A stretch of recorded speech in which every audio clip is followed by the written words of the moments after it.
दोस्तों, ये कहानी सिर्फ और सिर्फ मनोरंजन के लिए बनाई गई है। इसमें दिखाए गए सभी पात्र और घटनाएं पूर्णतः काल्पनिक हैं। इस कहानी में दिखाए जाने वाले रोमांटिक और भावनात्मक पल केवल भावनाओं को समझाने के लिए हैं। शादी एक इश्क की शुरुआत का आज हम देख रहे हैं एपिसोड नंबर 24। इससे पहले के सारे एपिसोड्स मैंने प्लेलिस्ट में मेंशन कर दिए हैं, तो जिसने अभी तक नहीं सुने हैं पहले उनको सुन ले। तो चलिए शुरू करते हैं आज का ये नया एपिसोड। जंगल से बाहर निकलकर रोहान सड़क तक पहुंच जाता है। उसके पीछे स्वरा भी सड़क पर पहुंच जाती है। स्वरा सड़क को देखते हुए कहती है, अब हम किधर जाने वाले हैं? रोहान बिना स्वरा को देखे कहता है, हम नहीं, अब तुम अपने रास्ते जाओ और मैं अपने रास्ते। स्वरा रोहान के आगे आकर मुंह बनाते हुए कहती है, मुझे नहीं जाना उस कैद में। हर वक्त दी मुझे अंदर बंद रखती है। कहीं भी जाती हूँ तो अपने गैंडे की जैसे दिखने वाले बॉडीगार्ड्स मेरे पीछे लगा देती है। मुझे कुछ वक्त के लिए उस कैद से आज़ादी चाहिए। रोहान उसकी बातों को सुनकर स्वरा को एक नज़र देखता है, फिर आगे बढ़कर कहता है, अब तो तुम आज़ाद हो, जहाँ जाना है जाओ। स्वरा उसके पीछे चलते हुए कहती है, पर मैं सुनसान रास्ते में अकेले कैसे जाऊँ? इस पर रोहान कुछ नहीं बोलता। स्वरा को कुछ याद आता है तो वो झट से पूछती है, लेकिन तुमने मुझे किडनैप क्यों किया था? फिर रोहान की चोट को याद करते ही वो एकदम से रुक जाती है। तुमने खुद को बचाने के लिए मेरा यूज़ किया? ये सुनते ही रोहान के कदम रुक जाते हैं। वो पीछे मुड़कर स्वरा को देखता है जो उसे ही देख रही थी। रोहान जवाब देता है, हाँ, मैंने तुम्हारा यूज़ किया क्योंकि मुझे अपनी जान बचानी थी ताकि मैं तुम्हारी दी को मार सकूं। स्वरा हैरानी से रोहान को देखती है। रोहान स्वरा की हैरान भरी नज़रों को नज़रअंदाज करके फिर एक बार कदम बढ़ाता है। वो दो ही कदम बढ़ाता है कि एक साथ गाड़ियों की फौज सड़कों पर रुकती है। ध्रुव आदित्य से, आदित्य, रोहान को चोट लगी है। आदित्य ये सुनकर काव्या को देखता है जो सुकून से सो रही थी। वो काव्या के माथे को चूमकर धीरे से गोद से सीट पर अच्छे से बिठाता है, फिर कार से बाहर निकल जाता है। वहीं रोहान तो शांत भरी नज़रों से कार से निकलते आदित्य को देख रहा था। वहीं स्वरा कंफ्यूज सी खड़ी थी। आदित्य चलकर रोहान के पास जाता है और उसे देखने लगता है। रोहान की हालत बहुत ज़्यादा ख़राब थी, फिर भी वो ठीक से खड़ा था। आदित्य रोहान को बैठने का इशारा करता है तो रोहान इशारा समझते ही बैठ जाता है। एक बॉडीगार्ड आकर आदित्य के सामने फर्स्ट एड बॉक्स को खोलता है। आदित्य घुटनों के बल बैठकर रोहान की जांघ पर बंधी कपड़े को निकालता है। कपड़ा निकालते ही घाव का गहरा निशान उसे दिखता है।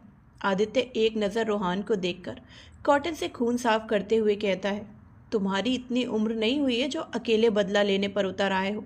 कभी सोचा है अगर तुम्हें कुछ हो जाता तो चाचा चाची का क्या होगा? रोहान चुपचाप आदित्य को देखने लगता है। आदित्य रोहान को पट्टी करने लगता है। पट्टी करने के बाद वो उठकर खड़ा होता है और रोहान को सहारा देते हुए कार में बैठा देता है। दोबारा ऐसी कोई गलती नहीं होनी चाहिए, इस बात का ध्यान रखना, कहते हुए आदित्य कार का दरवाज़ा बंद कर देता है। रोहान एकदम से कहता है, बदला लेने के लिए उम्र नहीं देखी जाती भाई। अगर मकसद मजबूत हो तो कोई भी ये कर सकता है, और मैं अपने दोस्त का बदला लेकर रहूँगा, चाहे मुझे अपनी जान। वो इससे आगे कुछ बोलता आदित्य ज़ोर से चिल्लाता है, रोहान! उसकी आवाज़ से स्वरा सहम जाती है। वहीं काव्या की आंखें भी खुल जाती हैं। रोहान बिना भाव के आदित्य को देख रहा था, वहीं आदित्य रोहान को गुस्से से देख रहा था। आदित्य वार्निंग देते हुए कहता है, आइंदा से ऐसी बकवास मत करना वरना मुझसे बुरा कोई नहीं होगा। रोहान अपनी नज़रें आदित्य से हटाकर सामने देखने लगता है। कुछ देर तक आदित्य रोहान को देखता है, फिर वहाँ से अपनी कार की तरफ बढ़ने लगता है कि उसकी नज़र स्वरा पर ठहर जाती है। स्वरा जैसे ही अपनी तरफ आदित्य को देखता पाती है वो नज़रें झुका लेती है। आदित्य कुछ बॉडीगार्ड को इशारा करता है तो वो स्वरा को लेकर कार में बिठा देते हैं। स्वरा बिल्कुल शांत सिर झुकाए बैठ जाती है। उसके साथ सभी बॉडीगार्ड्स बैठे थे, जो स्वरा को बिल्कुल पसंद नहीं था। रोहान दूसरी कार में ध्रुव के साथ बैठा था। आदित्य अपनी कार में बैठ जाता है। उसके बैठते ही काव्या कहती है, आपने रोहान पर क्यों चिल्लाया? आदित्य काव्या को अपने ऊपर करके शांति से गले लगा लेता है। आदित्य की बेचैनी को समझ काव्या भी अब कोई सवाल नहीं करती। सभी कार सब साथ में चलने लगती हैं। ध्रुव रोहान को देखता है जिसका चेहरा सख्त था। ध्रुव रोहान से नज़रें हटाकर सामने देखते हुए कहता है, जिससे तुम बदला लेना चाहते हो वो हमारे कब्जे में है, जिसे आदित्य आसान मौत नहीं देने वाला। रोहान ये सुनते ही ध्रुव को देखता है। ध्रुव भी रोहान को देखता है, फिर कहता है, तुम चाहो तो अपनी तरफ से टॉर्चर कर सकते हो, पर वो मरनी नहीं चाहिए। उसकी मौत आदित्य के हाथों ही होगी। रोहान टेढ़ी स्माइल देते हुए कहता है, बिल्कुल नहीं मरेगी, मुझे तो बस उसे तड़पते मरते हुए देखना है। ये सुनकर ध्रुव भी मुस्कुराने लगता है। इधर सिंघानिया विला में सबको खबर मिल चुकी थी कि काव्या जिंदा है और वो वापस आ रही है। ये सुनकर तो सबकी खुशी का ठिकाना ही नहीं था। अनुराग इस खबर से सबसे ज़्यादा खुश था। वो बार बार मेन दरवाजे की तरफ देखे जा रहा था। कुछ ही वक्त में कारों के रुकने की आवाज़ आती है। आदित्य काव्या को उठाकर अंदर लेकर आता है। काव्या को देखते ही अनुराग दौड़कर सीधे काव्या के गले लग जाता है। क्योंकि आदित्य ने काव्या को गोद में उठाया था तो अनुराग आदित्य से होकर काव्या के गले लगा हुआ था। आदित्य चुपचाप खड़ा रहता है। काव्या अनुराग की हरकत से शॉक्ड सी हो जाती है। अनुराग काव्या से अलग होता है तो उसकी नज़र सीधे काव्या की चोटों पर पड़ती है। वो चोटों को देखते हुए फिक्र भरी आवाज़ में कहता है, भाभी ये सब। काव्या कुछ बोल पाती उससे पहले ही आदित्य अनुराग के साइड से काव्या को लेकर चला जाता है। ये देखकर अनुराग का मुंह बन जाता है। सीढ़ियों से होते हुए आदित्य काव्या को कमरे में लेकर चला जाता है। आदित्य की हरकत देख सभी मुस्कुराने लगते हैं। तभी एक आवाज़ से सबकी नज़र दूसरी तरफ चली जाती है। रोहान मेरा बच्चा, ये आपको क्या हो गया? मायावती फिक्र भरी आवाज़ में रोहान के पास जाकर बोलती हैं। ध्रुव रोहान को सोफे पर बिठाता है तो मायावती जल्दी से रोहान के गालों पर हाथ रखकर कहती है, ये सब क्या है रोहान, कैसे हुआ ये? रोहान चुपचाप से बैठा रहता है। सौरभ आगे बढ़कर रोहान को चेक करता है। सौरा तो अब भी बिल्कुल चुपचाप खड़ी थी। ध्रुव सौरा को एक नज़र देखकर आदित्य के कमरे की तरफ बढ़ जाता है। वो जैसे ही कमरे में जाता है वहाँ का नज़ारा देख जल्दी से पीछे मुड़कर अपने मुंह से एकाएक निकल जाता है, ओह आई एम सॉरी। आवाज़ सुनते ही आदित्य और काव्या जो एक दूसरे के होंठों को किस कर रहे थे, काव्या जल्दी से आदित्य को धक्का देकर पीछे हो जाती है। आदित्य एक नज़र काव्या को घूरता है फिर ध्रुव को घूरने लगता है। ध्रुव बिना पलटे ही कहता है, वो मैं ये पूछने आया था कि त्रिया की बहन का क्या करना है? उसे इस विला से एक कदम भी हिलने मत देना। वो भी भरोसे के लायक नहीं है। हर पल उस पर नज़र रखो। आदित्य की बात सुनकर ध्रुव हाँ बोलकर चला जाता है। आदित्य काव्या को देखता है जो नज़रें झुकाए बैठी थी। आदित्य जाकर दरवाज़ा बंद करता है तो उसे काव्या की आवाज़ आती है, हमें नहाना है। आदित्य काव्या को उठाकर वॉशरूम ले जाता है और उसे बिठाकर साड़ी को खोल देता है। फिर उसके ब्लाउज और पेटीकोट को भी निकाल देता है। इतना करते ही आदि काव्या को बाथटब में लिटा देता है। वो इस कदर काव्या को लिटाता है कि उसके पैर पर पानी ना पहुंच पाए। काव्या तो ब्लश करने लगती है। इस वक्त बस वो अपने इनर वेयर्स में थी। इतना शर्माने की ज़रूरत नहीं है वाइफी, मैं सब कुछ पहले से देख चुका हूँ। अचानक ही आदित्य कहता है तो काव्या की आंखें हैरानी से बड़ी हो जाती हैं। आदित्य अब काव्या के सारे कपड़े निकाल देता है। काव्या अपनी आंखें बंद कर लेती है। आदित्य काव्या के पूरे शरीर पर साबुन लगाने लगता है। आदित्य के छूते ही काव्या की सांसें तेज हो जाती हैं। काव्या के मुलायम शरीर में आदित्य के हाथ हर तरफ फिसलते जा रहे थे। काव्या खुद को कंट्रोल किए मुट्ठी कस लेती है। आदित्य के हाथ अब काव्या के सीने पर चले जाते हैं। काव्या अपनी आंखें खोलकर झट से उसका हाथ पकड़ लेती है। काव्या शर्म की लाली लिए नाम में सिर हिलाते हुए कहती है, मुझसे बिल्कुल भी कंट्रोल नहीं होगा। काव्या की हालत देख आदित्य उसे अच्छे से साफ करके कपड़े पहनाकर बाहर ले जाता है। दरवाज़ा नॉक होने पर आदित्य दरवाज़ा खोलता है जहां विशाखा खाना लेकर खड़ी थी। वो अंदर आकर काव्या के पास बैठती हैं। फिर आदित्य को देखते हुए कहती हैं, आदि आप भी आइए। आदित्य भी काव्या के पास जाकर बैठ जाता है। विशाखा अपने हाथों से दोनों को बारी बारी से खाना खिलाती हैं। आदित्य को अपने हाथों से खाना खाता देख विशाखा की आंखें नम हो जाती हैं। ये देखकर काव्या खाते हुए कहती है, माँ आप रो रही हैं? ये सुनकर आदित्य की नज़र भी विशाखा पर पड़ती है जिनके आंसू लुढ़कते हुए गालों पर आ चुके थे। आदित्य विशाखा को गले लगा लेता है। विशाखा एकदम से रोते हुए कहती है, आई एम सॉरी बच्चा, हमने अपने डर की वजह से आपके बचपन को अकेलेपन से भर दिया, कभी खुद के पास नहीं आने दिया। आदित्य विशाखा से अलग होकर आंसुओं को पोंछते हुए कहता है, जो बीते वक्त दर्द दे उन्हें याद करने का क्या मतलब? जो होना था वो हो गया, पर अब तो आप उससे निकल सकती हैं, मुझे भी उतना ही प्यार कर सकती हैं। विशाखा जल्दी से हाँ में सिर हिला देती है। काव्या दोनों को खुशी और नमी के साथ देख रही थी। कुछ वक्त बाद विशाखा वहाँ से चली जाती है। उसके बाद सौरभ आकर काव्या की चोटों पर दवाई और इंजेक्शन लगा देता है। सौरभ काव्या को देखकर, भाभी 1 हफ्ते में ही आपके सारे घाव भर जाएंगे, बस आप ज़मीन पर पैर मत रखिएगा। ये सुनकर काव्या का मुंह बन जाता है। वो मन ही मन कहती है, चुड़ैल कहीं की, मेरे कितने अच्छे पैरों को खराब कर दिया। ऊपर से मेरे गोरे गोरे हाथों को काला कर दिया। मन तो कर रहा है एक झापड़ मार दूं।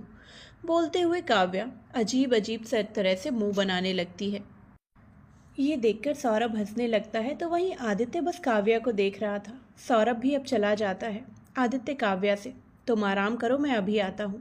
काव्या झट से कहती है, हमें आपके साथ सोना है। आदित्य अपने लैपटॉप को निकालकर टेबल पर रखता है, फिर काव्या को देखते हुए कहता है, मैं यही हूँ वाइफी। काव्या जिद करते हुए कहती है, नहीं, हमें आपकी बाहों में सोना है। आदित्य एक नज़र काव्या को देखता है, फिर लैपटॉप को, आखिर में दरवाजे को लॉक करके काव्या के साथ बेड पर लेट जाता है। काव्या खुश होकर आदित्य की बाहों में लिपट जाती है। आदित्य काव्या की कमर से पकड़कर और करीब खींच लेता है। काव्या मुस्कुराते हुए आंखें बंद कर लेती है। आदित्य बस एकटक काव्या के चेहरे को देखने लगता है, जिसे कुछ दिन पहले आदित्य ने अपनी आंखों के सामने मरते हुए देखा था। कुछ ही देर में काव्या सुकून भरी नींद में चली जाती है। काव्या की जुल्फें बार बार काव्या के खूबसूरत चेहरे को ढक रही थी। आदित्य काव्या की जुल्फों को साइड करके बड़े गौर से उसे देखने लगता है। नज़रों से जब मन नहीं भरता तो वो काव्या के माथे को चूम लेता है। माथे से नीचे आकर दोनों पलकों को, बारी बारी से उसके सॉफ्ट गालों को, नाक को चूम लेता है और आखिर में उसके होठों को। बढ़ता है तो बस छूने के मकसद से, लेकिन काव्या के होठों के स्पर्श से ही वो मदहोशी में काव्या के होठों को बहुत ही शिद्दत से चूमने लगता है। काव्या नींद में ही आदित्य के होठों को लॉलीपॉप की तरह चूसने लगती है। कुछ ही पल में आदित्य काव्या के होठों को छोड़ देता है। काव्या लंबी लंबी सांसें लेते हुए आदित्य के सीने में छिप जाती है। आदित्य काव्या को फिर एक बार कसकर पकड़ते हुए अपनी आंखें बंद कर लेता है। इधर विला में आदित्य, ध्रुव और रोहान के अलावा किसी को स्वरा के बारे में नहीं पता था, और आदित्य ये बताना ज़रूरी भी नहीं समझा।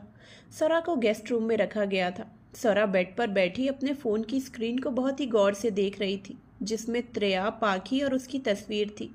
वो अपने हाथ से पाखी के चेहरे को छूते हुए कहती है, मैंने आपको पहले ही खो दिया।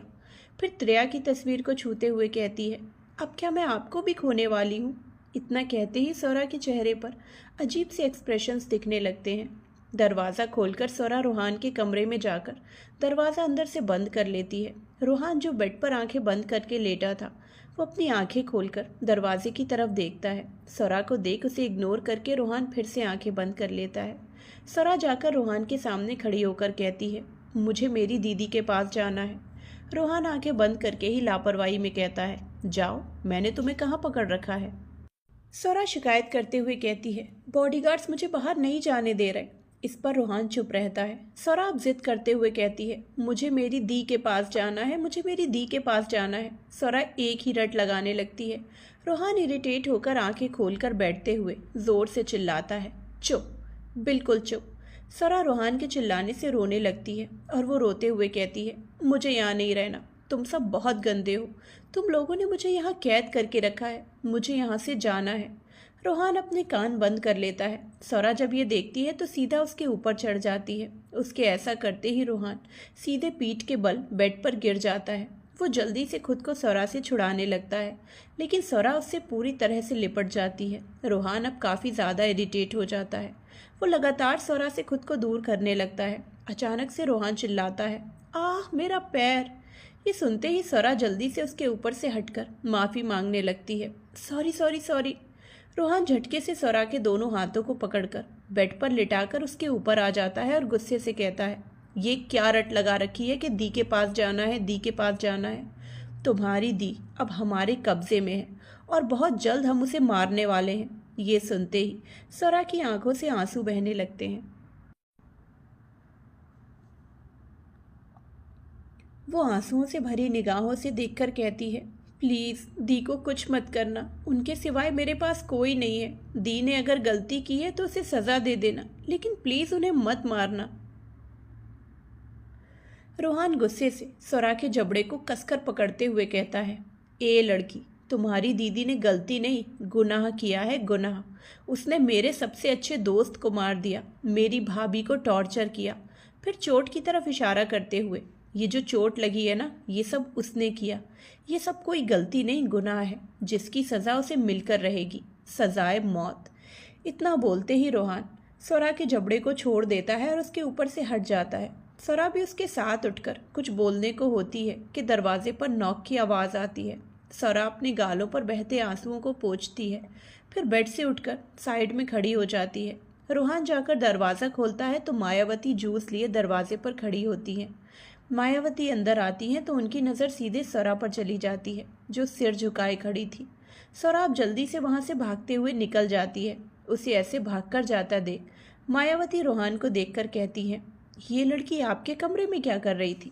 रोहान एक नज़र दरवाजे की तरफ देखता है, फिर बात बदलते हुए, माँ लाइए, आप मेरे लिए जूस लेकर आई हैं ना? रोहान को बात बदलता देख मायावती भी कुछ नहीं कहती। वो रोहान को जूस देकर उसके पास बैठ जाती हैं। रोहान जूस को पीने लगता है, तभी मायावती कहती हैं, बच्चा, अगर आप उससे प्यार करते हैं तो हमें कोई प्रॉब्लम नहीं है। ये सुनते ही रोहान जो जूस पी रहा था वो सीधे उसके मुंह से बाहर आ जाता है। मायावती जल्दी से कहती हैं, आराम से। रोहान ज़ोर ज़ोर से खांसते हुए कहता है, माँ आप ये क्या कह रही हैं? प्यार, वो भी किसी लड़की से? इतना बोलते ही वो खुद को पूरी तरह से नॉर्मल करते हुए कहता है, आपको तो पता है ना माँ, मुझे लड़कियों से कितनी ज़्यादा नफरत है। सभी लड़कियाँ धोखेबाज होती हैं, झूठे प्यार के वादे करके बस हमें चोट देकर चली जाती हैं। रोहान के मन में लड़कियों की इतनी नफरत देखकर मायावती कहती हैं, इसका मतलब मैं भी धोखेबाज हूँ, भाभी भी धोखेबाज है, माँ भी धोखेबाज है, काव्या भी धोखेबाज है। रोहान हैरानी से अपनी माँ को देखता है। हम भी तो लड़कियां हैं ना बच्चा। रोहान अब कुछ नहीं कहता। मायावती रोहान के हाथों को पकड़कर कहती है, देखिए रोहान, हर लड़की एक जैसी नहीं होती। काव्या को आपने देखा है, वो आदि से कितना प्यार करती है। आदि के दूर जाने के ख्याल से ही उनकी जान निकल जाती है। तो बताइए, क्या वो कोई दिखावा कर रही है? रोहान झट से कहता है, नो माँ, मैंने ये कब कहा? और जिससे आप प्यार होने की बात कर रही हैं वो उसी धोखेबाज पाखी की बहन है जिसने रेहान को धोखा दिया था। एक ही खून है तो कारनामा भी एक ही होगा। खून एक हो जाने से हरकतें भी एक हो, ये ज़रूरी नहीं है। कहते हुए मायावती एकटक रोहान को देखती हैं, जिस पर मायावती की किसी भी बातों का असर नहीं हो रहा था। रोहान अपनी जगह पे लेटकर कहता है, प्लीज़ माँ, मुझे अब किसी के बारे में कोई बात नहीं करनी। मायावती हार मानकर कमरे से निकल जाती हैं। एक सर्वेंट आकर रूम को क्लीन करके चला जाता है। वहीं सौरा कमरे में पेट के बल लेटकर रोए जा रही थी। इधर आदित्य के कमरे में, प्लीज़ मेरे बच्चे को छोड़ दो, प्लीज़ छोड़ दो उसे। सोती हुई काव्या के कानों में एक लड़की की वही आवाज़ बार बार गूंजने लगती है, अगर तुम्हें अपना बच्चा जिंदा चाहिए तो तुम्हें वही करना होगा जो मैं बोलूँगी। वो लड़की आंसुओं से भरे चेहरा लिए कहती है। उसके बाद ही वो उस कमरे से चली जाती है। अब तो तुम मरने वाली हो, अब इस बच्चे को कौन संभालेगा? इसे भी तुम्हारे पास ही भेज देते हैं। इतना बोलते ही एक लड़की उस बच्चे को उबलते हुए गर्म पानी में फेंक देती है। नहीं, एक जोर की चीख के साथ काव्या नींद से उठ जाती है। आदित्य हड़बड़ाहट में दौड़कर काव्या के पास आ जाता है। काव्या जल्दी से आदित्य से लिपटकर रोने लगती है। बच्चे को मार दिया, उसने बच्चे को मार दिया, कहते हुए काव्या जोर जोर से रोने लगती है। आदित्य काफ़ी ज़्यादा परेशान हो जाता है कि आखिर काव्या किस बच्चे की बात कर रही है। रिलैक्स वाइफी, किसी को कुछ नहीं हुआ है, कोई बच्चा नहीं है यहाँ। आदित्य काव्या के सिर को सहलाते हुए कहता है। काव्या फिर एक बार ज़ोर ज़ोर से रोने लगती है। आदित्य शांति से बस काव्या के सिर को सहलाने लगता है। बहुत देर तक रोते रोते काव्या फिर एक बार सो जाती है। आदित्य काव्या को धीरे से अलग करके देखता है, जिसका पूरा चेहरा पसीने और आंसुओं से भरा हुआ था। आदित्य काव्या के आंसुओं को पोंछकर आराम से बेड पर लिटा देता है। आदित्य फ़ोन उठाकर सौरभ को कॉल करता है तो वो जल्दी से वहाँ आ जाता है। उसके आते ही आदित्य सब कुछ उसे बता देता है। सौरभ काव्या को चेक करने के बाद आदित्य को देखकर कहता है, आदि, भाभी को कोई घटना बहुत ज़्यादा इफ़ेक्ट कर रही है। ज़रूर भाभी ने कुछ ऐसा देख लिया है जो बहुत दर्दनाक है। और तेरे कहने के हिसाब से मुझे लगता है कि भाभी ने किसी बच्चे को मरते हुए देखा है। वैसे तो दवाई मैंने दे दी है, लेकिन तुझे उस घटना को भाभी की मेमोरी से हटाना होगा, वरना बहुत बड़ी प्रॉब्लम हो सकती है। सौरभ की बात सुन आदित्य बस हाँ में सिर हिला देता है। सौरभ एक नज़र आदित्य को देखता है, फिर कमरे से निकल जाता है। आदित्य दरवाज़ा बंद करके काव्या के पास जाकर लेटकर सिर को हाथों से सहलाने लगता है। काव्या धीरे से बड़बड़ाते हुए कहती है, सब मेरी वजह से हुआ है। उसने बच्चे को मार दिया, उसने बच्चे को मार दिया। आदित्य काव्या को कसकर बाहों में भर लेता है और धीरे से कहता है, किसी को कुछ नहीं हुआ है वाइफी। काव्या की आंखों में अब नींद में ही फिर से आंसू बहने लगते हैं। काव्या की ऐसी हालत देखकर आदित्य गिल्ट से भर जाता है। वहीं दूसरी तरफ अर्जुन काफी देर से गार्डन में खड़ा वेट कर रहा था। तभी उसे अपने पीछे किसी के होने का एहसास होता है। वो पीछे मुड़कर देखता है तो ये सपना थी। आते साथ ही सपना कहती है, आपने इतना अर्जेंटली यहाँ बुलाया, क्या बात है? अर्जुन सपना का हाथ पकड़कर उसकी उंगली में पहनी अंगूठी को निकालता है, फिर उसे देखकर कहता है, मैं हमारे इस रिश्ते को ख़त्म करना चाहता हूँ। ये सुनकर सपना हैरान होती है, पर उसे बुरा नहीं लगता। फिर भी वो सवालिया नज़रों से अर्जुन को देखती है तो अर्जुन कहता है, मैं किसी और से प्यार करता हूँ। इसके अलावा तुमसे भी कोई प्यार करता है तो ना मैं अपने प्यार को कुर्बान करना चाहता हूँ और ना ही मैं किसी और के प्यार को कुर्बान होते हुए देखना चाहता हूँ। इसीलिए मैं तुमसे हमारे बीच बने रिश्ते तोड़ रहा हूँ। सपना असमंजस में अर्जुन को देखती है। अर्जुन सपना की नज़रों को नज़रअंदाज करते हुए जाने लगता है। फिर वो एकदम से रुककर कहता है, तुम्हें जल्दी ही पता चल जाएगा वो कौन है। और एक बात, रिश्ते तोड़ने की बात घर में मत बताना, क्योंकि सिंघानियास की बारात तो तुम्हें लेने तुम्हारे घर की चौखट पर ज़रूर जाएगी। इतना बोलते ही अर्जुन वहाँ से चला जाता है। सपना एक नज़र अपने हाथ को देखती है जो बिल्कुल खाली था। कुछ मिनट पहले वो सगाई के बंधन में बंधी थी, लेकिन अब वो भी टूट चुकी थी। काफ़ी देर तक सपना वहीं खड़ी रहती है, फिर वो भी वहाँ से चली जाती है। अर्जुन कार में बैठा एक लॉकेट को पकड़े मुस्कुराते हुए कहता है, मैं तुम्हें लेने आ रहा हूँ तान्या। मुझे पता है मैंने तुम्हें बहुत वक्त से इंतज़ार करवाया, लेकिन अब और नहीं। अब मैं तुम्हारे बिना बिल्कुल नहीं रह सकता। इतना कहते ही वो लॉकेट को होंठों से चूम लेता है। शाम के वक्त सिंघानिया विला में हॉल में सभी लोग बैठे थे। तभी अरुणी देवी कहती हैं, कल ही हम तिरुपति जा रहे हैं। एक बार वहाँ जाकर पूजा करके आएंगे तो सारी परेशानियाँ मिट जाएंगी। अब हमारे परिवार में इतना कुछ हो गया, अब आगे कुछ हो उससे पहले ही हमें एक विशेष पूजा करनी होगी। विशाखा तुरंत कहती हैं, माँ हमने आपका सामान पैक कर दिया है। अरुणी देवी हाँ में सिर हिला देती हैं। फिर अर्जुन और अनुराग को देखते हुए कहती हैं, आप दोनों पृथ्वी की गैर मौजूदगी में ऑफिस का सारा काम संभालेंगे। रूह और रूमा, आप अमर का अच्छे से ख्याल रखना। मायावती भी हमारे साथ जाएंगी और रोहान का भी। वो इसके आगे कुछ बोलती। चारों अरुणी देवी के पास आकर कोई सोफे पर बैठ जाता है तो कोई उनके पीछे। फिर चारों एक साथ कहते हैं, दादी आप फिक्र मत कीजिए, हम आपके इस पूरे विला को संभाल लेंगे। अरुणी देवी के साथ सभी मुस्कुरा देते हैं। वो सभी मुस्कुरा ही रहे थे कि सबकी नज़र सीढ़ियों से उतरते परेशान आदित्य पर जाती है। आदित्य सीधे किचन रूम में जाकर एक बाउल में पानी लेकर जाने लगता है। तभी अरुणी देवी पूछती है, आदि क्या हुआ, आप इतने परेशान क्यों हैं? आदित्य पीछे मुड़कर देखता है जहाँ सारा परिवार उपस्थित था। वो सीधे से जवाब देता है, वाइफी की तबीयत बहुत ज़्यादा खराब हो रही है। इतना बोलते ही वो तेज़ कदमों से कमरे में बढ़ जाता है। अभी जो सबके चेहरे पर मुस्कान थी वो पल भर में गायब हो जाती है। अर्जुन भी काव्या के कमरे की तरफ बढ़ जाता है। जाना तो सभी चाहते थे, लेकिन उन्हें पता था कि आदित्य के होते हुए काव्या को कुछ नहीं हो सकता। अर्जुन कमरे में जाकर देखता है तो आदित्य काव्या के सिर पर गीली पट्टी को लगा रहा था। अर्जुन जाकर आदित्य के कंधे पर हाथ रखता है तो आदित्य पीछे मुड़कर अर्जुन को देखता है। अर्जुन तसल्ली देते हुए कहता है, काव्या को कुछ नहीं होगा आदि। आदि झट से कहता है, मैं कुछ होने भी नहीं दूंगा भाई। इतना बोलते ही आदित्य फिर एक बार काव्या के सिर से कपड़ा हटाकर फिर भिगाता है और सोख कर फिर से लगा देता है। अर्जुन मुस्कुराते हुए से देखता है, फिर बेड पर बैठ जाता है। आदित्य काव्या की पट्टी बार बार चेंज किए जा रहा था। तभी अर्जुन आदित्य से कहता है, मेरी तानिया ठीक तो है ना आदि? आदित्य के हाथ एकाएक रुक जाते हैं। वो हैरानी भरी नज़रों से अर्जुन को देखता है। वहीं अर्जुन उसे मुस्कुराते हुए देख रहा था। फिर कुछ वक्त बाद आदित्य भी अपना काम करते हुए कहता है, आपको पता चल गया कि वो जिंदा है? अर्जुन बस हाँ में सिर हिला देता है। ये देखकर आदित्य गहरी सांस लेते हुए कहता है, हाँ वो ठीक है, पर आपको तो पता है कि। अर्जुन बीच में ही कहता है, मुझे सब कुछ पता है, तू चिंता मत कर, मैं सब संभाल लूँगा। आदित्य अर्जुन को एक नज़र देखकर हाँ में सिर हिला देता है। रात के वक्त आदित्य काव्या को डिनर के लिए उठाता है। काव्या अलसाई सी उठकर मुंह बना लेती है। अब तक उसकी तबीयत पर काफ़ी ज़्यादा सुधार आ चुका था। काव्या डिनर को देख बुरा सा मुंह बना लेती है। हमें ये नहीं खाना कहते हुए काव्या मासूम सा चेहरा बनाकर आदित्य को देखती है। आदित्य एक नज़र दलिये को देखता है, फिर काव्या को देखते हुए कहता है, तुम्हें यही खाना पड़ेगा। नहीं, हमें नहीं खाना ये। काव्या के ये कहते ही आदित्य घूरकर काव्या को देखता है तो काव्या मासूमियत से बोलती है, सिर्फ आज खाऊंगी, उसके बाद मैं इसे देखूंगी भी नहीं। आदित्य काव्या की तरफ चम्मच से दलिया बढ़ाते हुए कहता है, ठीक है।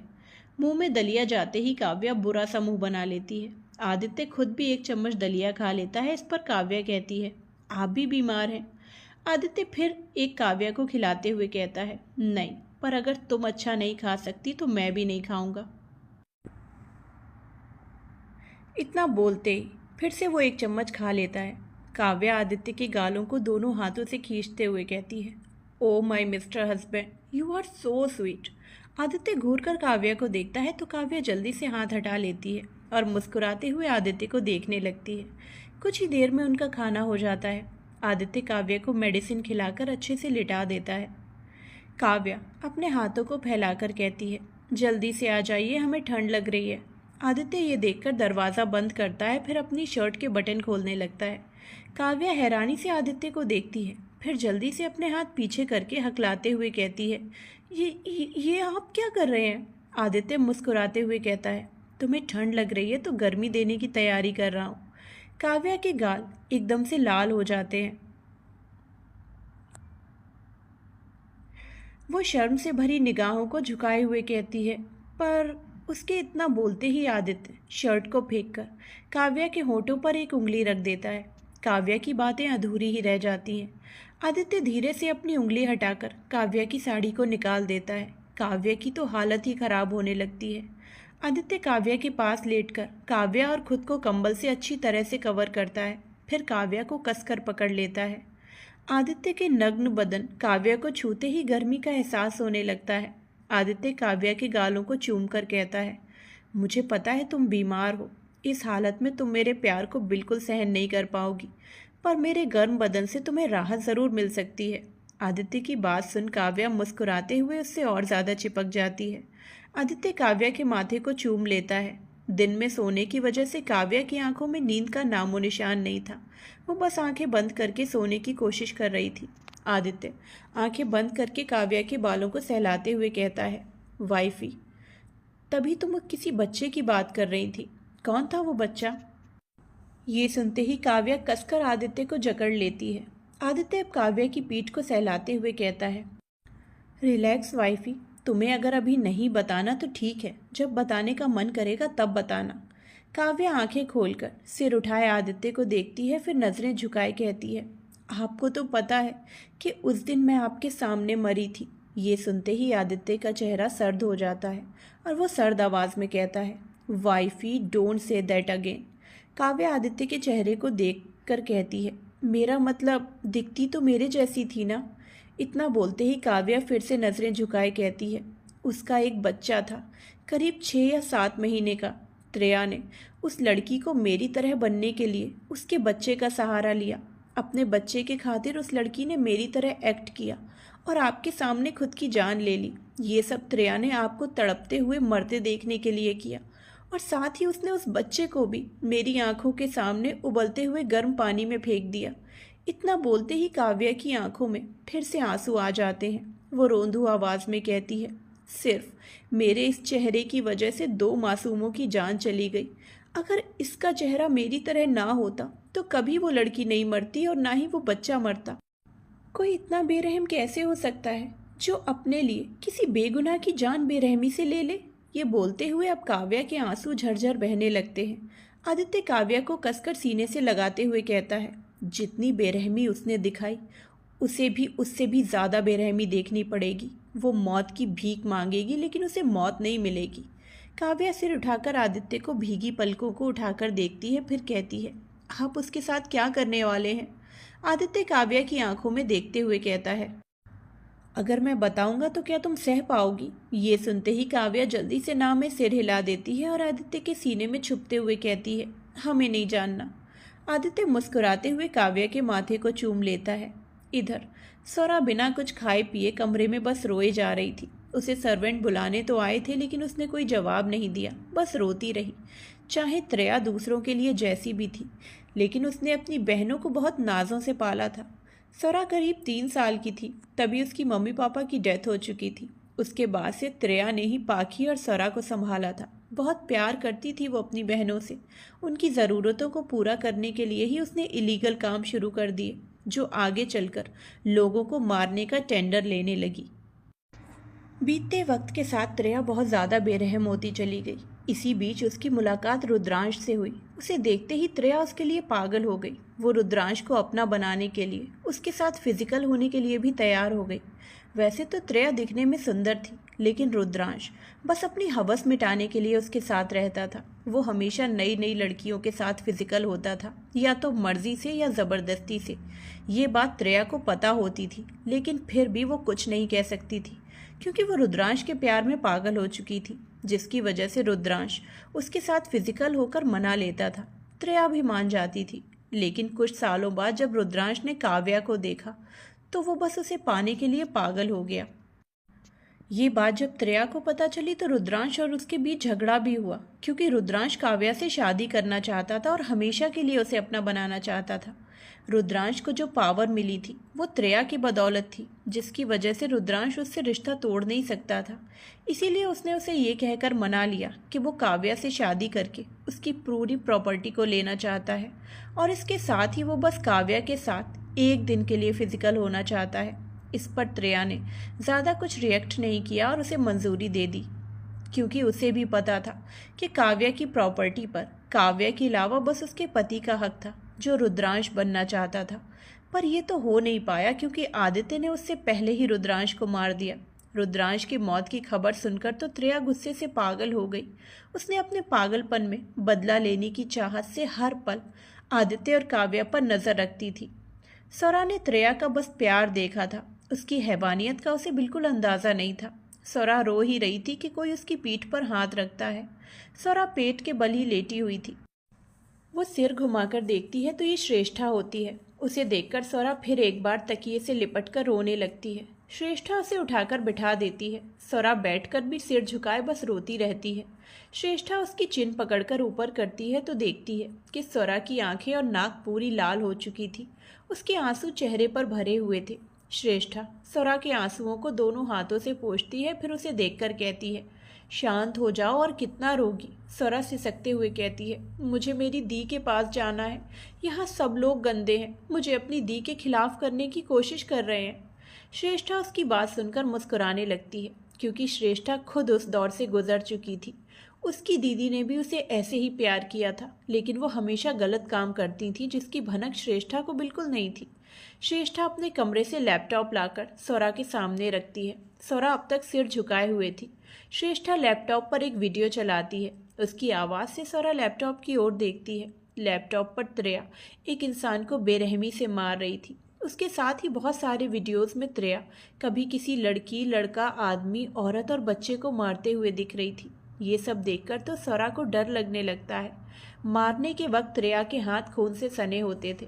स्वरा डरकर श्रेष्ठा से लिपट जाती है। श्रेष्ठा लैपटॉप को बंद करके स्वरा के बालों में हाथ फेरते हुए कहती है, ज़रूरी नहीं जो अपनी बहनों से प्यार करती हो वो सबसे प्यार करती हो। तुम्हारी दी भले ही तुम्हारे लिए अच्छी थी, लेकिन दूसरों के लिए बहुत बेरहम थी। स्वरा श्रेष्ठा के गले लगे हुए धीरे से कहती है, मुझे एक बार मेरी दी से मिलना है, प्लीज़। श्रेष्ठा कुछ सोचते हुए कहती है, ठीक है, मैं कोशिश करूँगी। ये सुनते ही स्वरा श्रेष्ठा से अलग होती है। श्रेष्ठा खाने की प्लेट लेकर अपने हाथों का खाना लिए स्वरा की तरफ बढ़ाती है। भूख तो स्वरा को भी लगी थी, इसीलिए वो चुपचाप श्रेष्ठा के हाथों से खाने लगती है। कुछ ही देर में खाना खत्म होता है तो श्रेष्ठा स्वरा को देखकर कहती है, तुम्हें और किसी भी चीज़ की ज़रूरत पड़े तो मुझे बुला लेना, पास में ही कमरा है। स्वरा झट से श्रेष्ठा के गले लगकर कहती है, थैंक यू दी। श्रेष्ठा बस मुस्कुरा देती है। श्रेष्ठा अब अपने कमरे में पहुंच जाती है। वहां पहुंचते ही वो देखती है तो ध्रुव काफ़ी सीरियस होकर लैपटॉप पर काम कर रहा था। श्रेष्ठा ध्रुव के पास जाकर बैठ जाती है और स्वरा की बातों को याद करते हुए ध्रुव को बुलाती है। ध्रुव। ध्रुव तुरंत रिस्पॉन्स देता है, हाँ बोलो बेबी। श्रेष्ठा थोड़ा हिचकिचाहट में कहती है, वो ध्रुव, स्वरा अपनी दी से मिलना चाहती है। ध्रुव लैपटॉप से नज़रें हटाकर श्रेष्ठा को देखने लगता है। श्रेष्ठा ध्रुव के शांत एक्सप्रेशन से अंदर से घबरा रही थी। श्रेष्ठा कुछ समझ नहीं पाती उससे पहले ही ध्रुव श्रेष्ठा को सोफे पर धक्का देकर उसके ऊपर आ जाता है। श्रेष्ठा हैरानी से ध्रुव को देखती है। ध्रुव अब श्रेष्ठा की गर्दन और गालों पर बाइट करने लगता है। श्रेष्ठा ध्रुव को धक्का देते हुए कहती है, ये क्या कर रहे हो तुम, छोड़ो मुझे। पर ध्रुव नहीं रखता, वो जोर जोर से उसे बाइट करने लगता है। श्रेष्ठा को अब दर्द होने लगता है। वो बहुत जोर से ध्रुव को धक्का देकर उठने की कोशिश करती है। उससे पहले ही ध्रुव खुद को संभाल कर बैठ जाता है और श्रेष्ठा के हाथ को पकड़कर खींच लेता है, जिससे वो सीधे उसकी गोद में जाकर गिरती है। ध्रुव श्रेष्ठा के दोनों हाथों को पीठ के पीछे करके पकड़ लेता है और उसकी ओर झुकने लगता है। श्रेष्ठा लगातार खुद को छुड़ाने लगती है। ध्रुव छोड़ो, ये तुम क्या कर रहे हो? अपनी बेबी को सजा दे रहा हूँ, ध्रुव सपाट से जवाब देता है। श्रेष्ठा एकदम से रुक जाती है। ध्रुव अब सीरियस होकर कहता है, तुम मुझे बताने से घबरा रही थी। सीरियसली बेबी, तुमने ये बकवास की फीलिंग कहाँ से लाई? तुम मेरी बेबी हो तो ये डरने और घबराने वाली फीलिंग्स को अपने पास लाने की कोशिश भी मत करना, वरना मैं तुम्हें पनिशमेंट दूंगा। श्रेष्ठा अपनी आंखें झपकाते हुए कहती है, Dhruv but it just a feeling. Dhruv जल्दी से बोलता है, but I hate this feeling. इतना बोलते ही ध्रुव श्रेष्ठा को छोड़ देता है। श्रेष्ठा फिर एक बार उसके बगल में बैठ जाती है और ध्रुव फिर एक बार अपने लैपटॉप पर काम करने लगता है। श्रेष्ठा बिना घबराए कहती है, तो बताओ, तुम सौरा को उसकी दीदी से कब मिलाने वाले हो? इस पर ध्रुव श्रेष्ठा की तरफ देखकर मुस्कुराते हुए कहता है, दैट्स माई बेबी। इतना बोलते ही वो लैपटॉप पर काम करते हुए कहता है, मैं आदित्य से बात कर लूँगा इसके बाद। श्रेष्ठा ओके बोलकर उठ जाती है। ध्रुव एक नज़र श्रेष्ठा को देखता है, फिर नज़रें लैपटॉप पे डाल देता है। सुबह के वक्त अरुणी देवी, पृथ्वीराज, विशाखा और मायावती तिरुपति के लिए निकल चुके थे। उन सबके जाने के बाद सब नाश्ता करने डाइनिंग टेबल की तरफ आ रहे थे। काव्या की जिद के कारण आदित्य काव्या को गोद में उठाकर नीचे नाश्ता करने के लिए लाता है। दोनों को देख सबके होठों पर मुस्कुराहट आ जाती है। आदित्य काव्या को चेयर पर बिठाकर खुद उसके पास बैठ जाता है। अर्जुन और अनुराग को सुबह रेडी हुआ देखकर काव्या उनसे सवाल करती है, आप दोनों कहीं जा रहे हैं? अर्जुन जवाब में कहता है, हाँ काव्या, हम ऑफिस जा रहे हैं। पापा तिरुपति गए हैं तो उनका सारा काम हम संभालेंगे। इस पर काव्या अनुराग को देखती है तो वो भी कहता है, हाँ भाभी, हम ऑफिस जा रहे हैं। काव्या बुरा सा मुंह बनाकर कहती है, इसका मतलब आज मेरे साथ कोई नहीं रहेगा। रूहानी और रुमानी तुरंत जवाब देती है, भाभी हम दोनों हैं ना। अनुराग जल्दी से कहता है, ओ मैडम, तुम दोनों भूलो मत, दादी ने एक को चाचा जी का ख्याल रखने के लिए कहा है और एक को रूहान का। रूहान जो अब तक शांति से बैठा था वो तुरंत कहता है, मुझे क्या हुआ है जो मेरा ख्याल रखना है? I am totally fine. Kavya चारों को शांत करते हुए कहती है, मैं तो यूं ही कह रही थी, आप सब तो लड़ने पर उतर आए। इससे आगे कोई कुछ बोलता आदित्य की तेज आवाज़ आती है, स्टॉप। आदित्य की आवाज़ से रूहानी और रुमानी डर जाती है। सभी को पता था कि आदित्य को शांति में रहना पसंद है, इसके सिवाय वो किसी से बात नहीं करता। इसीलिए किसी को उम्मीद नहीं थी कि आदित्य का ऐसा रिएक्शन होगा। अब सब बिल्कुल चुप हो जाते हैं। काफ़ी देर तक कोई कुछ नहीं बोलता। तभी बीच में ध्रुव कहता है, आदित्य, सौरा को त्रेया से मिलना है। ये सुनते ही आदित्य तुरंत जवाब देता है, नो। सौरा जब ये सुनती है तो उसके चेहरे पर उदासी छा जाती है। काव्या एक नज़र सौरा को देखती है, फिर आदित्य का हाथ पकड़ लेती है। आदित्य काव्या को देखने लगता है तो काव्या आंखों से इशारा करती है। ये सौरा भी देख लेती है। आदित्य काव्या का इशारा समझकर नाश्ता करते हुए कहता है, ओके। सौरा का फेस एकदम से खिल जाता है। नाश्ते के बाद अर्जुन और अनुराग तो ऑफिस चले जाते हैं। आदित्य काव्या को लेकर कमरे में चला जाता है और ध्रुव आदित्य के आने का हॉल में वेट करने लगता है। सौरभ रुखसार को लेकर हॉस्पिटल चला जाता है। इस वक्त रुखसार का लास्ट महीना चल रहा था, जिसकी वजह से सौरभ हमेशा रुखसार का ध्यान रखता। कुछ ही वक्त में आदित्य नीचे आता है तो ध्रुव सौरा को साथ लेकर आदित्य के साथ चला जाता है। उनकी कार सिंघानिया विला से निकल जाती है। इधर श्रेष्ठा काव्या के कमरे में चली जाती है। कमरे में काव्या लैपटॉप पर कुछ कर रही थी। वो जैसे ही श्रेष्ठा को देखती है तो झट से लैपटॉप को बंद कर देती है।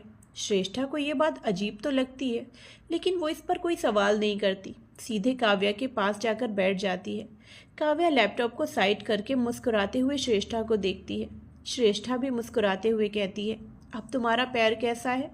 काव्या जवाब में कहती है, बस ठीक, पहले से काफ़ी बेहतर है। श्रेष्ठा कुछ देर तक काव्या के साथ बैठकर बातें करती है, फिर चली जाती है। उसके जाते ही काव्या लैपटॉप को ऑन करके स्क्रीन पर देखते हुए कहती है, आई एम सॉरी एवरीवन। कुछ 2 घंटे बाद काव्या लैपटॉप को रखती है, फिर किसी को कॉल करके कहती है, एवरीथिंग इज़ फाइन नाउ। उधर से आवाज़ आती है, मैम आई थिंक आपको ये सब चीज़ें छुपकर नहीं करनी चाहिए। ये सुनते ही काव्या का चेहरा एकदम से गंभीर हो जाता है। वो कॉल कट करके बेड पर टिककर अपनी आंखें बंद कर लेती है। इधर स्वरा एक कमरे के अंदर जाती है। उसके साथ ही ध्रुव, आदित्य और कुछ बॉडीगार्ड्स भी जाते हैं। स्वरा अंदर जाकर देखती है तो त्रेया कुर्सी से बंधी हुई थी और उसकी पूरी बॉडी को तार से लपेटा गया था। वो तार स्विच पर जाकर खत्म होता था। ये देखकर साफ पता चल रहा था कि त्रेया को बिजली का झटका दिया जाता है। त्रेया के हाथों और पैरों पर जलने के निशान भी थे। उसके साथ ही त्रेया के शरीर पर कुछ कीड़े भी दिख रहे थे जो उसका खून चूस रहे थे। त्रेया की हालत बहुत ज़्यादा खराब थी। त्रेया को ऐसे देखकर स्वरा उसे बुलाते हुए दौड़कर जाने लगती है, लेकिन उससे पहले ही आदित्य स्वरा के हाथ को पकड़ लेता है। आवाज़ सुनते ही त्रेया आंखें खोलती है। आंखें खुलते ही उसे आदित्य की पकड़ से खुद को छुड़ाते हुए स्वरा पर पड़ती है। वो एकदम से गिड़गिड़ाते हुए कहती है, प्लीज़ आदित्य सिंघानिया, उसे हमारे बीच मत लाओ। वो सिर्फ 20 साल की मासूम बच्ची है, उसे इन सब के बारे में कुछ नहीं पता। आदित्य एक नज़र त्रेया को देखता है और फिर कसकर स्वरा के हाथों को पकड़ लेता है। स्वरा को नाकाम कोशिश करता देख आदित्य उस पर चिल्लाता है, तुम्हें भी अपनी दी के साथ मरना है क्या? दिख नहीं रहा आगे कितना बड़ा खतरा है? स्वरा एकदम से डर जाती है। वो सामने देखती है जहाँ हर तरफ पानी था और उसमें करंट पास हो रहा था। अगर किसी ने भी त्रेया के पास जाने की कोशिश की तो वो सीधा करंट से मर जाता। स्वरा अब शांत हो जाती है। त्रेया को भी जब एहसास होता है कि आदित्य सही कह रहा है। आदित्य ने स्वरा की जान बचाई थी। त्रेया स्वरा को देखकर कहती है, सोना तुम प्लीज़ यहाँ से चली जाओ, बच्चा तुम्हें यहाँ नहीं आना चाहिए था। स्वरा रोते हुए कहती है, आप बहुत गंदी हो दी, आप बहुत बुरी हो, आपने बहुत गलत किया, आप लोगों को मारती हो, आप बहुत गंदी हो। त्रेया स्वरा के आंसू देख तड़प उठती है। वो पछतावे में कहती है, आई नो बच्चा, मैंने बहुत गलत किया, पर प्लीज़ तुम ऐसे मत रो। तुम्हें पता है ना कि मैं तुम्हारी आंखों में आंसू नहीं देख सकती। स्वरा काफ़ी देर तक लगातार रोते रहने से बेहोश हो जाती है। उसके बेहोश होते ही आदित्य स्वरा को पकड़ लेता है और माया को इशारे से लेकर जाने के लिए कहता है। माया स्वरा को उठाकर कमरे से बाहर निकल जाती है। उसके बाहर जाते ही त्रेया का रूप फिर से बदल जाता है। वो गुस्से से आदित्य को देखते हुए कहती है, तुमने मेरी सोना को रुलाया है ना, इसकी सज़ा तुम्हें ज़रूर मिलेगी। ध्रुव अपना सिर पकड़ लेता है। वो कहता है, यार ये कितनी ज़िद्दी है, इतने झटके देने पर भी इसकी अकड़ ही कम नहीं हो रही और एकदम गिरगिट की तरह रंग बदलती है। अभी मासूम बनकर पछतावा कर रही थी और अभी देखो। त्रेया हंसते हुए कहती है, पछतावा और मैं? Nice joke. मुझे अपने किए पर कोई शर्मिंदगी नहीं है। मैंने जो किया वो अपने और अपनी बहनों के लिए किया, और तुम मेरे साथ कुछ भी कर लो मुझे बिल्कुल फ़र्क नहीं पड़ता। मैंने इससे भी ज़्यादा दर्द सहा है। उसकी बातों को सुनकर तो ध्रुव का मन करता है कि दीवार पर अपना सिर पटक ले। आदित्य बॉडीगार्ड को इशारा करता है तो करंट बंद करके पानी को खाली करते हैं। उसके बाद त्रेया पर लपेटे गए तार को निकाल देते हैं। कीड़े सबको भी उसके शरीर से हटा देते हैं। आदित्य आगे बढ़कर उसके सामने बैठता है। उसके बैठते ही रॉकी एक बॉक्स देता है। आदित्य बॉक्स को खोलकर एक इंजेक्शन निकालता है और उसमें एक दवा भरता है। त्रेया बस उसे मुस्कुराते हुए देख रही थी। आदित्य त्रेया की गर्दन पर इंजेक्शन इंजेक्ट कर देता है। इतना करते ही वो इंजेक्शन को निकालकर फिर से बॉक्स में रख देता है। आदित्य उठकर वहाँ से निकल जाता है। ध्रुव उसके पीछे जाते हुए पूछता है, उस इंजेक्शन में क्या था? आदित्य बिना मुड़े जवाब देता है, ऐसा जहर जिसके असर से वो जितना सांस लेने की कोशिश करेगी उसे उतना ही दर्द होगा, लेकिन वो मरेगी नहीं, बस मरने के लिए तड़पेगी। ध्रुव एक नज़र उस बंद दरवाजे की तरफ देखता है, फिर वो भी अपनी कार में बैठ जाता है। इधर अर्जुन चेयर पर बैठा लगातार एक फ़ोटो को देख रहा था जिसमें करीब 3 या 4 साल की बच्ची थी। उसके बाद ही वो लॉकेट को निकालता है और उसे देखने लगता है। लॉकेट के पीछे साइड सिंघानिया की पहचान थी। लॉकेट को देखते हुए अर्जुन अपने बचपन के पलों में खो सा जाता है। फ्लैशबैक। एक बच्चा जो करीब 6-7 साल का था, उसके सामने एक बच्ची करीब 3-4 साल की खड़ी थी। वो बच्ची एक्साइटेड होकर कहती है, बताओ ना अर्जुन, तुम मेरे लिए क्या लाए हो। अर्जुन उस बच्ची की एक्साइटमेंट देखकर मुस्कुराते हुए कहता है, हाँ हाँ मैं दिखा रहा हूँ तान्या, लेकिन उससे पहले तुम्हें अपनी आंखें बंद करनी पड़ेंगी। तान्या खुश होकर जल्दी से आंखें बंद कर लेती है। अर्जुन अपनी पॉकेट से एक लॉकेट निकालकर कहता है, अब अपनी आंखें खोलो। तान्या जैसे ही आंखें खोलती है, उसकी आंखों के सामने एक लॉकेट झूल रहा होता है। अर्जुन लॉकेट को दिखाते हुए कहता है, ये लॉकेट मेरी माँ ने मुझे दिया है, और पता है, इसको खोलकर हम उसमें फ़ोटोज़ भी रख सकते हैं। माँ ने मुझसे कहा कि एक तरफ मेरी और दूसरी तरफ मेरी वाइफ की फ़ोटो होगी। तान्या ध्यान से उस लॉकेट को देखने लगती है। अर्जुन तान्या को लॉकेट पीछे पलटकर दिखाते हुए कहता है, यहाँ देखो, यहाँ हमारे सरनेम का सिंबल भी बना हुआ है। इतना बोलते हुए अर्जुन लॉकेट को तान्या की तरफ बढ़ाते हुए कहता है, तान्या तुम मेरी वाइफ बनोगी ना। तान्या खुश होकर जल्दी से अपनी गर्दन को ऊपर नीचे करने लगती है। ये देखकर अर्जुन तान्या को लॉकेट पहना देता है। तान्या बहुत ज़्यादा खुश हो जाती है। तान्या उछलते कूदते हुए खुश होकर कहती है, मैं तुम्हारी वाइफ बन गई ना अर्जुन। अब जब बड़े होंगे तो शादी करेंगे और हमेशा साथ साथ रहेंगे। अर्जुन मुस्कुराते हुए तान्या को देखकर हाँ में गर्दन हिला देता है। ये सब चीज़ें आदित्य अकेला दूर बैठा देख रहा होता है। इस वक्त सब स्कूल में थे, लंच ब्रेक की वजह से बाहर गार्डन में थे। ऐसे ही दिन बीतते चले गए। एक दिन पूरे स्कूल में प्रिंसिपल ने ये नोटिस दिया कि तान्या की एक्सीडेंट के दौरान मौत हो गई है। उस वक्त अर्जुन एकदम सदमे में ही चला गया। उस नोटिस के बाद अर्जुन ने स्कूल जाना ही छोड़ दिया। वो हर पल अकेले बैठकर तान्या को याद करके रोया करता था। ये हमेशा से ही आदित्य देखता आया था। अर्जुन ने कभी किसी को तान्या के बारे में नहीं बताया था, इसीलिए घर में किसी को ये नहीं पता था। अर्जुन के स्कूल ना जाने से उसे हॉस्टल भेज दिया गया। उसके साथ ही आदित्य को भी हॉस्टल भेज दिया गया। दोनों को अलग अलग हॉस्टल्स में भेजा गया था। अर्जुन ये सब याद कर ही रहा था कि दरवाजे पर नॉक होता है। अर्जुन बचपन की यादों में खोते हुए उस दर्दों में भी समा चुका था, जिसकी वजह से उसकी आंखें नम हो चुकी थी। वो जल्दी से खुद को रिलैक्स करता है। उसके साथ ही वो कमिंग कहकर बाहर वाले को अंदर आने का आदेश देता है। अर्जुन की इजाज़त देते ही उसका असिस्टेंट देव अंदर जाकर कुछ फाइल्स लाकर देते हुए कहता है, सर, कंपनी आपके ना होने से बहुत डिस्टर्ब चल रही है। अर्जुन सारी फाइल्स को देखता है, फिर देव को देखकर कहता है, जल्द से जल्द एक बड़ी कंपनी अरेंज करो। मेरी कंपनी अब दिल्ली में नहीं, मुंबई में चलेगी। देव हाँ बोलकर केबिन से निकल जाता है। अर्जुन फिर एक बार लॉकेट को देखने लगता है। वो लॉकेट को देखते हुए कहता है, मैं तुम्हें बता नहीं सकता तान्या, तुम जिंदा हो ये जानकर मैं कितना ज़्यादा खुश हूँ। मैं अपनी तान्या से मिलने के लिए बहुत बेचैन हूँ। बस एक बार तुम मेरे सामने आ जाओ तो मैं तुम्हें कसकर गले लगाकर तुमसे तुम्हारी ही शिकायत करूँगा। I love you Tanya.